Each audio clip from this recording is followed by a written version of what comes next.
Hello everyone, welcome to all trends channel. ఈరోజు మనం చిరుతపులుల గురించి తెలుసుకుందాం.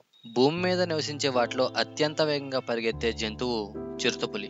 ఇది గంటకు 100 నుంచి 120 కిలోమీటర్ల వేగంతో పరిగెట్టగలదు. వేగంగా పరుగు తీయాల్సి వచ్చినప్పుడు చిరుతలు తమ శ్వాసనాళాలను వెడల్పుగా చేసుకుంటాయి. దీనివలన ఎక్కువ ఆక్సిజన్ తీసుకొని వేగంగా పరిగెట్టగలుగుతాయి. వేగంగా పరిగెత్తేటప్పుడు చిరుతలు నిమిషానికి 150 సార్లు శ్వాసను తీసుకుంటాయి. మామూలప్పటి కంటే ఇది దాదాపుగా 3 రెట్లు ఎక్కువ. చిరుతల కళ్ళ నుంచి నోటి వరకు ఇరువైపులా నల్లటి చారలు ఉంటాయి. వీటిని టియర్ లైన్స్ అంటారు. ఇవి అతి వేడి నుంచి చిరుతల కళ్ళను కాపాడతాయని, ఎక్కువ దూరం వరకు చూడటానికి బాగా తోడ్పడతాయని పరిశోధనలో తెలిసింది. దాదాపుగా చిరుతలు 5 కిలోమీటర్ల దూరంలో ఉన్న వాటిని స్పష్టంగా చూడగలుగుతాయి. మరో ముఖ్యమైన విషయం ఏమిటంటే, పులులు సింహాలు మాదిరిగా చిరుతలు గాండ్రించలేవు. వీటికి పెద్దగా దాహం వేయదు. అందుకే 2-3 రోజులకు ఒకసారి నీళ్లు తాగుతూ ఉంటాయి.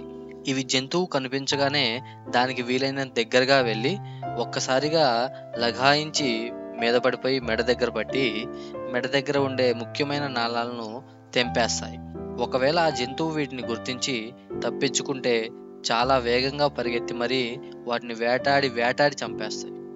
చిరుత పిల్లలు 6 నెలల వయసు వచ్చే వరకు చాలా బలహీనంగా ఉంటాయి. అవి అతి వేడికి కూడా తట్టుకోలేక మరణించిన సందర్భాలు కూడా ఉంటాయి. చిరుత పిల్లలు 3-4 నెలలు గడిస్తే కానీ మాంసాన్ని తినలేవు.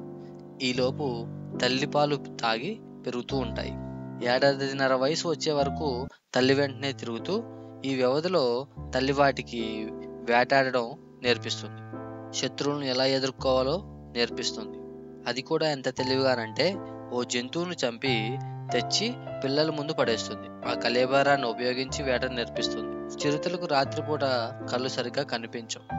అందుకే ఇవి ఎక్కువగా పగటిపూట వేటకు వెళ్తుంటాయి. ఇవి కేవలం మాంసాన్ని మాత్రమే తింటాయి. అవి కాకుండా చర్మాన్ని కానీ ఎముకలను కానీ కూడా ఇవి తినవు. వీడియో మీకు నచ్చినట్టయితే లైక్ చేయండి, షేర్ చేయండి.